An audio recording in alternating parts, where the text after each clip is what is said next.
Bismillah ar-Rahman ar-Rahim, wa salatu wa salam ala ashraf al-mursalin. Messieurs les bâtonniers, chers confrères, chers consoeurs, je tiens tout d'abord à remercier l'Union internationale des avocats pour me donner cette opportunité pour m'exprimer sur un sujet qui me tient à cœur.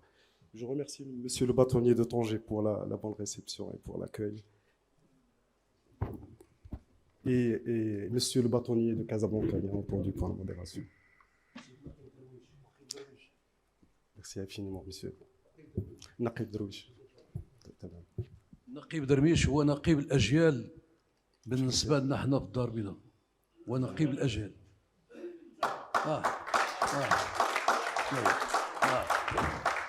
بارك الله.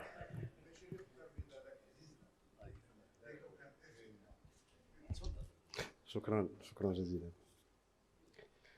Donc, avant d'aller sur le vif du sujet concernant les programmes de conformité comme outils de prévention contre le blanchiment, les débats hier étaient très intéressants sur le rôle de l'avocat, un rôle supposé actif ou passif pour les déclarations de soupçons. Mais si vous permettez, j'ai une réflexion différente. Si on est dans cette problématique, il faut tirer le meilleur de cette situation et voir comment l'avocat peut agir en tant que conseiller et pour la prévention. On parle de lutte contre le blanchiment, mais on parle moins de la prévention. Comment l'avocat peut être un conseiller pour apporter aux entreprises les outils nécessaires pour lutter contre le blanchiment. Et je remercie mon confrère de Paris parce que sa présentation, ça va faire une belle transition sur le sujet que je vais aborder, notamment en termes de procédure. Vous avez parlé de la 5e directive, de la 4e et la 5e qui concernent les services financiers. Il est plutôt destiné aux établissements financiers et aux banques. Maintenant, on va parler de l'entreprise. Il faut savoir que 90% de la réglementation qui concerne le blanchiment, il est destiné aux banques. Pourquoi? Parce que tout simplement, c'est le meilleur canal pour blanchir de l'argent. En revanche, les entreprises subissent les conséquences de ce blanchiment. Alors, je vais vous parler de la conformité, de l'importance de la conformité, des programmes de conformité et de la stratégie de lutte contre le blanchiment. La conformité, cette notion date des années 60. C'est une loi américaine, le FCPA. C'est la loi contre l'anticorruption des agents étrangers. C'est une loi qui a une application extraterritoriale. Il ne s'applique pas juste aux États-Unis, mais il s'applique à toutes les entreprises, quel que soit leur lieu, qui ont un lien avec les entreprises, soit être cotées en bourse, soit faire des transactions en dollars.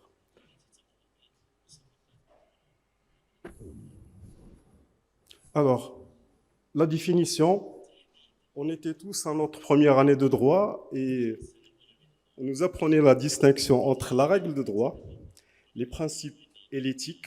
Et on se disait que nous, en tant que juristes, en tant qu'avocats, on est tenu juste par la règle de droit. En revanche, la conformité va au-delà de la règle de droit. C'est l'acte de se conformer par l'entreprise, ses dirigeants, ses employés, aux lois et règlements. Là, on est sur la règle de droit. Mais en plus de ça, aux normes, standards et meilleures pratiques du marché ou dans un secteur d'activité donné. C'est quoi l'objectif? C'est de conduire l'activité de l'entreprise de manière responsable et éthique.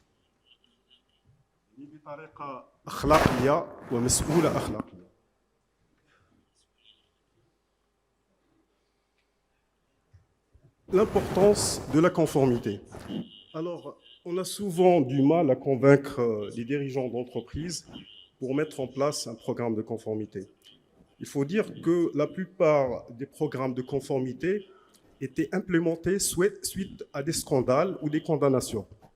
Donc, aller en amont pour les convaincre, avant d'avoir les conséquences, c'est une tâche assez délicate. Mais là-dessus, il faut être pragmatique. Devant un dirigeant d'entreprise, il faut aussi lui présenter qu'est-ce qu'il va avoir comme profit financier en se conformant, en mettant en place des règles de conformité.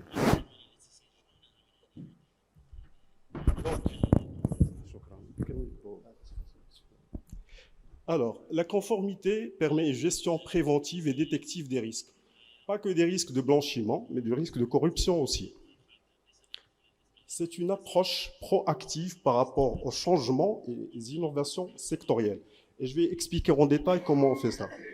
La conformité est un levier d'efficacité opérationnelle, parce que lorsqu'on met en place un programme de conformité, on est amené à découvrir les lacunes et à faire des actions de remédiation. Donc ça permet encore d'avoir plus d'efficacité opérationnelle et financière. La réputation, c'est très important et c'est un sujet délicat. Personne n'a envie de traiter avec une entreprise qui a fait l'objet même d'un soupçon de blanchiment. Donc, on est très réservé à travailler avec eux. En revanche, lorsqu'une entreprise a un programme de conformité, ça augmente sa notation. Et ça, c'est un point très important. Pourquoi? Parce que la plupart des grandes multinationales, lorsqu'ils décident, par exemple, je vais donner un exemple concret, de travailler au Maroc, ils vont choisir un partenaire.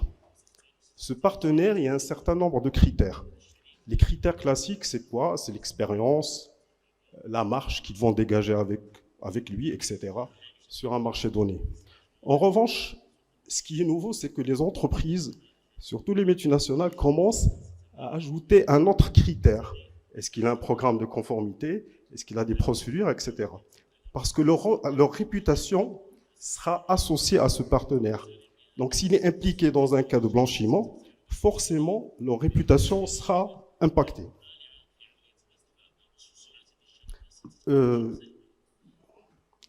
S'ils ne sont pas convaincus, voilà les amendes qui les attendent. S'ils s'abstiennent d'implémenter un programme de conformité, les amendes sont très lourdes.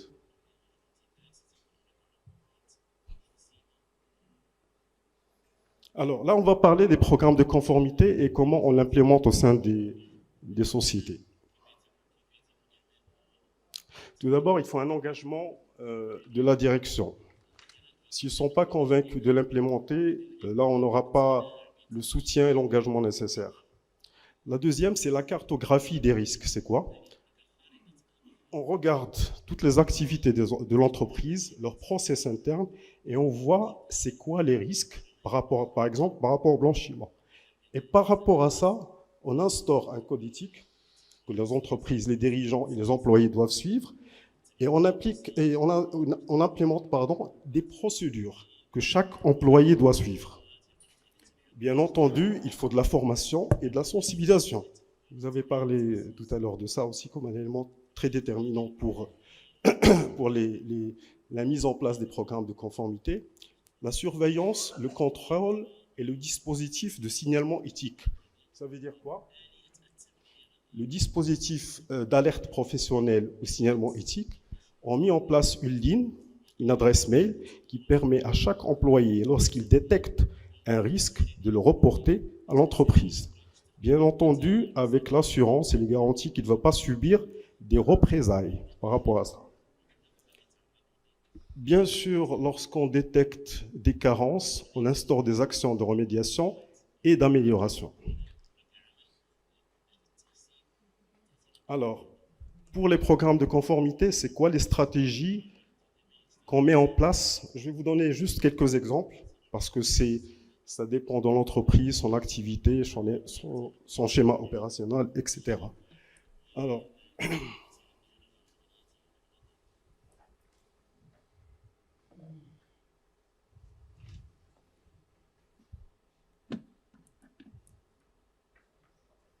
Alors, je vais vous donner deux exemples. L'identification de la clientèle, c'est une obligation dans le secteur bancaire. Know your customer. Ça veut dire, avant d'entrer en relation commerciale avec un partenaire, je dois avoir assez d'informations sur lui.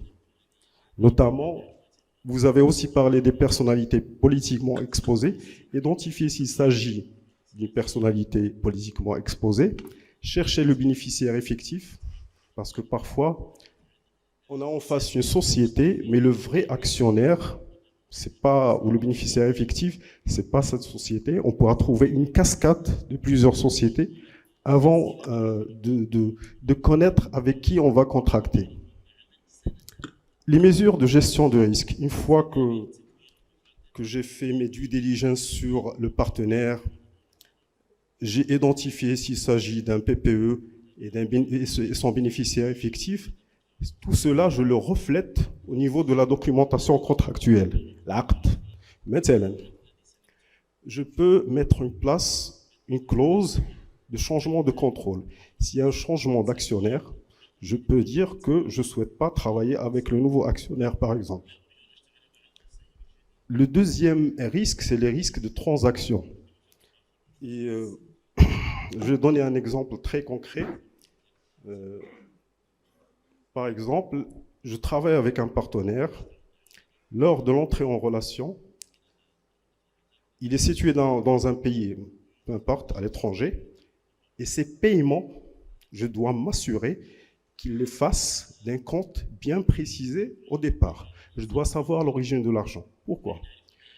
Parce que si je reçois de ce partenaire un virement de Panama, ça va être détecté au niveau de la banque. Et je ferai l'objet d'une déclaration de soupçon, avec toutes les conséquences qui vont avec, c'est-à-dire le gel de fonds. Il n'y a pas plus pire pour une société d'avoir son compte gelé. Ça veut dire quoi? Concrètement, elle peut recevoir de l'argent, mais elle ne pourra jamais sortir de l'argent. Elle a des employés, des impôts à payer, des charges. Parfois, ça aboutit à des faillites d'entreprise, juste pour une déclaration de soupçon. Et lorsqu'on parle de déclaration de soupçon, c'est-à-dire le crime n'est pas encore avéré. On est juste en phase d'enquête qui peut durer quelques années. Donc, durant cette période, la société sera bloquée financièrement.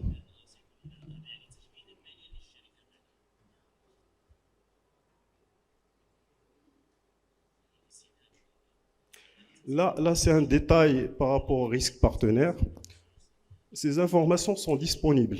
La liste des personnes qui sont la liste des Nations Unies sanctionnées, ça c'est une liste libre. C'est-à-dire on peut la vérifier tout simplement pour savoir si le partenaire fait partie de ces personnes ou pas. La deuxième, c'est la surveillance des transactions.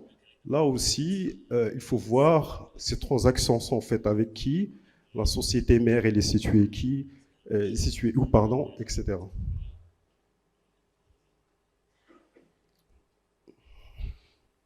Alors, un récap. La lutte contre le blanchiment des capitaux au sein des entreprises suppose une approche proactive, c'est-à-dire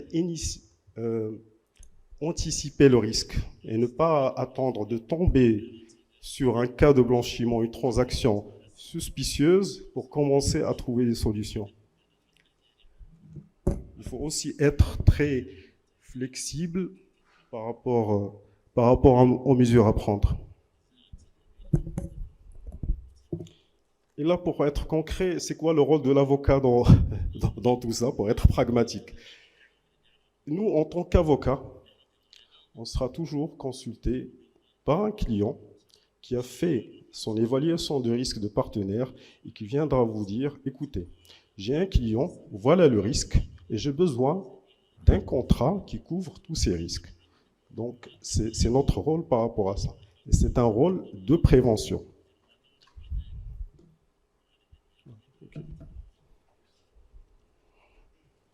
Donc, je pense que j'arrive à la fin de ma présentation. Je ne sais pas si vous avez des questions. En tout cas, je mets à votre disposition toute la documentation, la présentation, et je me tiens à votre disposition pour tout conseil concernant la conformité. La conformité, ça va être très important dans les prochaines années. Notre pays va recevoir beaucoup d'investissements de l'étranger. Notre pays, c'est une porte vers l'Afrique. Et on doit être à même, en tant qu'avocat, de maîtriser ce sujet et de donner les conseils pertinents par rapport à ça. Donc, n'hésitez pas s'il y a des conseils, s'il y a quoi que ce soit que je peux faire pour vous, je suis à votre disposition. Merci infiniment. شكرا.